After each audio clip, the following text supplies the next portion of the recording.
Hey everybody, it's David. I want to say first of all, thank you very, very much um, for hanging with us on Friday through obviously a lot of technical difficulties, and uh, and it was definitely not my finest moment. We should have tested the technology beforehand, and we didn't. So again, my apologies for that. The um, I want to walk you through today really Facebook, Twitter, YouTube, Google Places, and very briefly touch on Pinterest.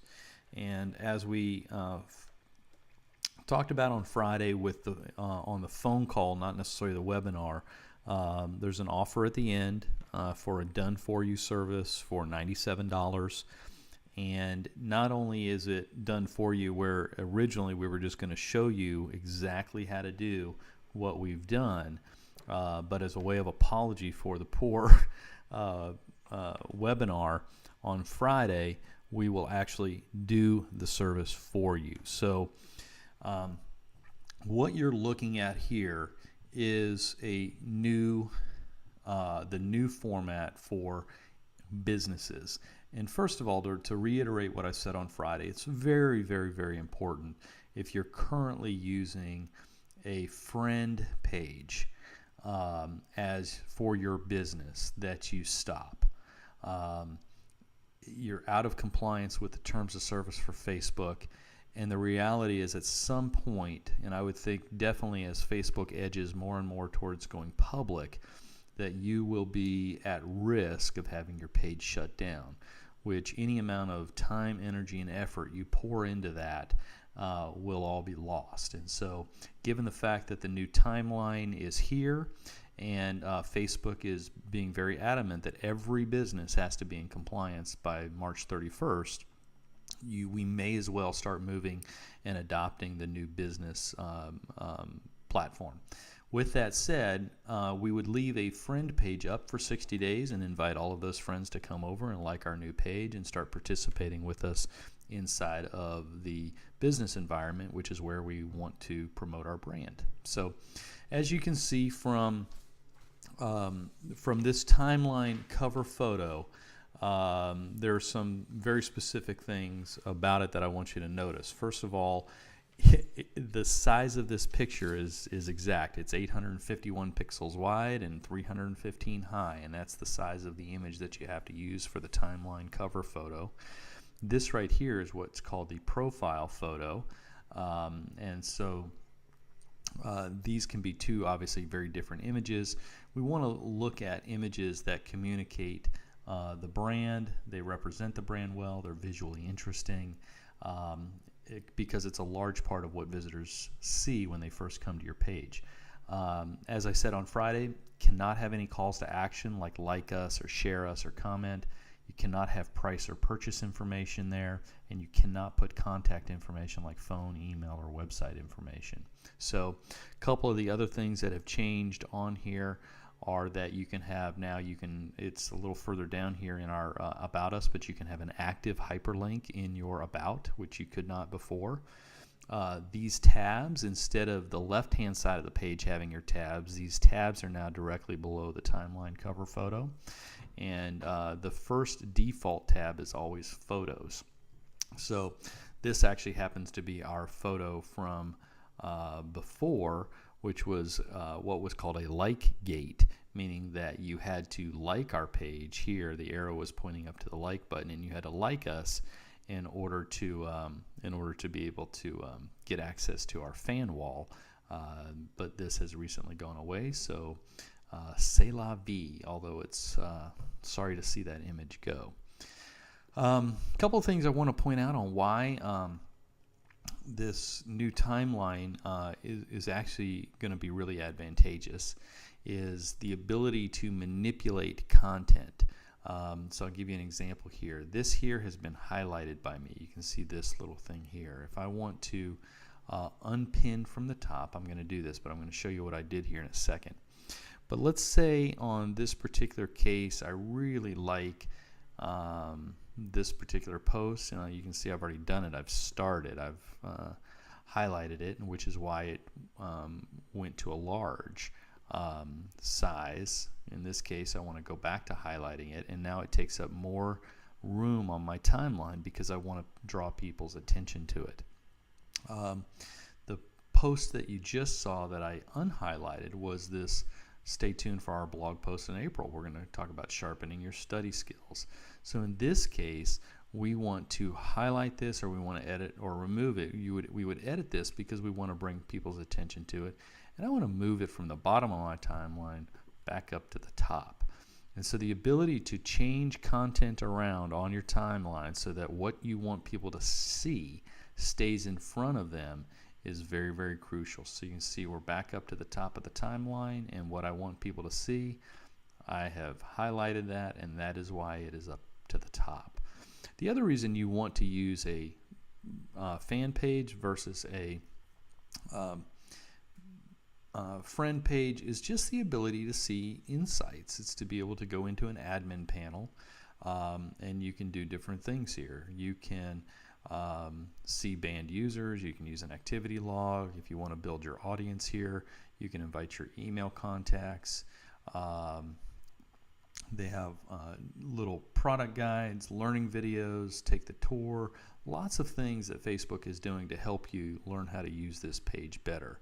One of the things that Lucille and I look at is our insights. We want to know who has liked us, what kind of reach are we having, who's talking about us, how many people have checked in, if we're encouraging people to check in, and then we want to know the virality of our posts. So down here, if we've created a story, whether it's about our blogs or about the Tualatin Fire and Ice, who is sharing that? The reason we want to know that is because if we can say, okay, well, nobody really ever comments on our tutor posts, or our education posts, but whenever we post something about the community, that gets shared a lot. Well, Facebook looks for pages that create content that people like to share. So that just kind of informs us as to the type of content that we should be sharing. So those are the types of things that we pay attention to. So I hope that gives you a brief overview of the new timeline. We have to be in compliance by this Friday. So again, we have part of the package, 3 pre-done timeline photos, profile photos, and Ashley and myself and my team would be happy to help you set up a Facebook fan page properly with a great timeline photo and profile photo, and help you get people migrating over from a personal page if that happens to be what you're currently using. So I want to move on to Twitter real quick. I want to show you some things that Lucille is doing. When we talk about part of the package too is a Twitter background.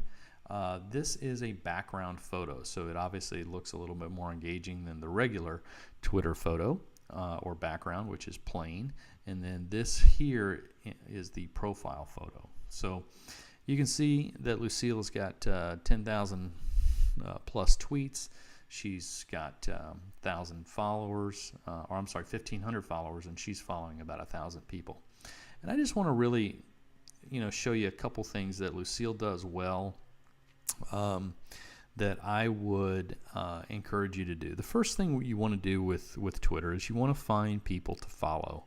And I look at Twitter very differently than Facebook. It's a conversation tool. You can see conversations going on inside of that. So you need to look at the people who are in your communities who are influential, whether they're educators, teachers, tutors, the people who are running the museums, event locations,